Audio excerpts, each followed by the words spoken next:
My goodness, this comment that I made, a flippant comment I made, responds to a video that someone shared of the chaotic scene last night at the White House Correspondents Association annual dinner at the Washington Hilton in DC, where the Secret Service and operatives running around trying to identify who the shooter was. I just said, oh, and cut. A nice job, everyone. And, that's a wrap. And use a clapboard. Just joking flippantly. 800,000 views, over 50,000 likes in under a few hours. And why is that? I'm not saying I believe in conspiracies. I'm not a conspiratorial person, though these days I am more than I usually am. I'm just saying that Donald Trump, since for 10 years, since he's been in office, since he's been a political person, has sown seeds of distrust in the media and institutions. The Republican Party in general, starting with Breitbart, big government, the Tea Party, has said that the government can't be trusted to make decisions to spend our money. That we need some autonomy and personal rights. Don't tread on me, that social situation. So that has been their modus operandi. That has been their rallying cry for years and years and years. And then you have this person who comes into your party who goes all in between the lawfare, between the purposeful misinformation, between the thousands and thousands of lies told. Are you surprised that people are reacting to this way by saying it's not true, especially considering the fact that right before this happened, there's been controversial reports about the first attempt in Butler, Ohio, where the person who allegedly, supposedly, is the one who's responsible for firing at Donald Trump during that rally is no longer here. We don't know anything about him. And there's reports that the team that was in charge of uncovering that were told to put a lid on it. We're told to quiet it down. Why is that? And so, and then we have at the same time, there was a lot of reports about new Epstein files and Epstein documents coming out. It's right. And around the same time, conflate and add all that to the fact that Donald Trump's been losing the battle in courts to allow him to do this ballroom that he'd already planned, that has a bunker underneath it, that has a hospital, it's supposed to be secure. And for him to go to an event that he's never gone to his entire first term, he never went to this annual event. When the presidents are invited to come, they roast. There's comedians invited to roast the president, and the president roasts the media. And it's supposed to be a fun, lighthearted thing. He's never gone because he's soft-skinned. He's soft, whatever he does. He can't take criticism. So he decides to go to this event that takes place in a ballroom. And there's lack of security. There's reports about the security being lax. And then this happens. And then immediately afterwards, he's sharing footage before the investigation. He's sharing information, insights. This administration does that all the time. And there's all these narratives about, now this is why I need the ballroom. And there's people saying this is why we need a ballroom. So of course you're going to get people saying, yeah, this is just a rouge, And so we have an environment of scandals, political polarization. You have a lot of varying narratives, a chaotic scene. You have disjointed and messaging that's mixed.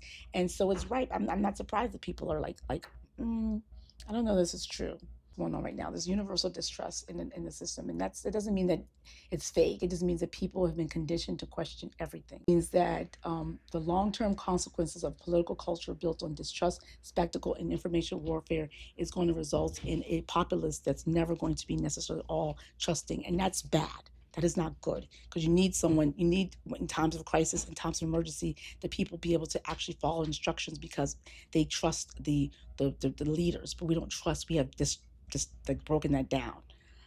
So yeah, I'm not surprised. That there was a response. I'm not saying I'm conspiracy. I'm not saying I don't believe it. Most of the people said they didn't believe it. A few people did say they thought it was, it was real. Yeah, but we just been conditioned to distrust everything.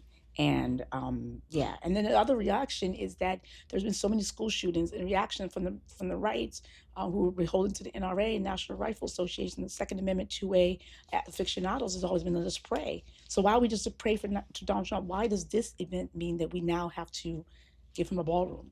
What about all those children in those schools?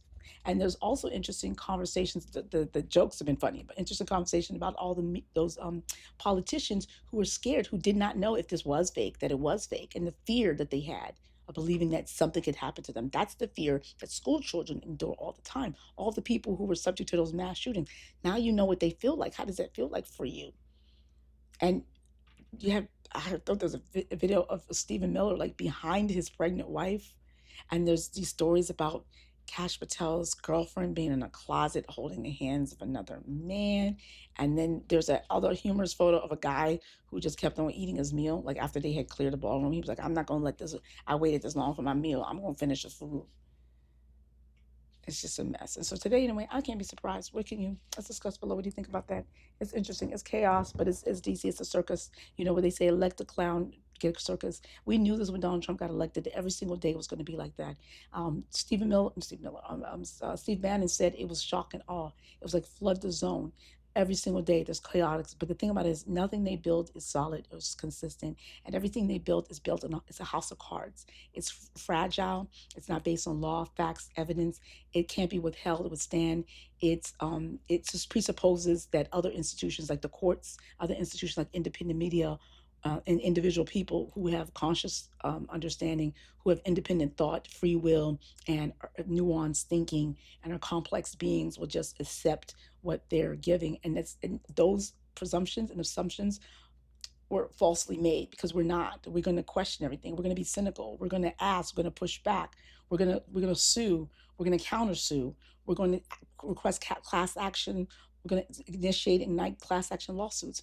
We're going to pursue all sort of avenues. We're going to demand for inspections. We're going to demand for oversight. We're going to file like civil lawsuits. We're going to ask for the state's attorney generals to do criminal referrals. We're going to do all these things. We're going to push back. We're going to question. We're going to, we're going to just say no. We're going to resist. The resistance is what they don't anticipate. And so this is just the latest realm. It's chaotic. It's a chaotic mess. No one trusts it.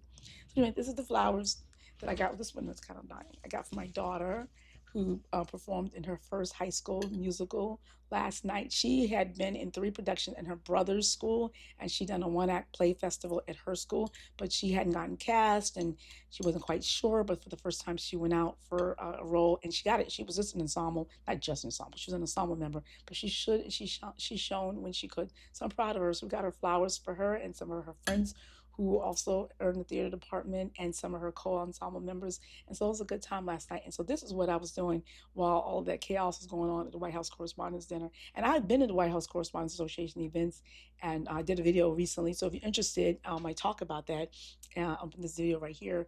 You can go check it out after you watch this one.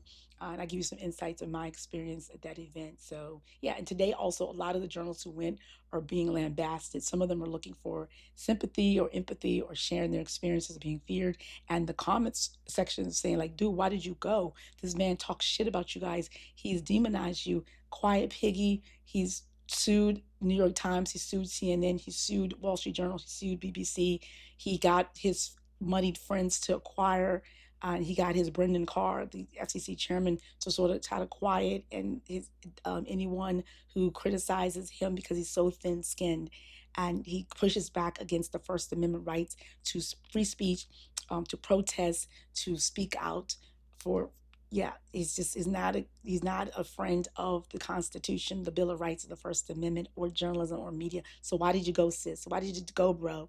So you went and you experienced this, and now you're looking for empathy, and people are just like, whatever. It's sad. I'm sorry you're traumatized, but shouldn't have gone. Yeah, but anyway, change your lead, each teacher. Let's talk below. What do you think about this?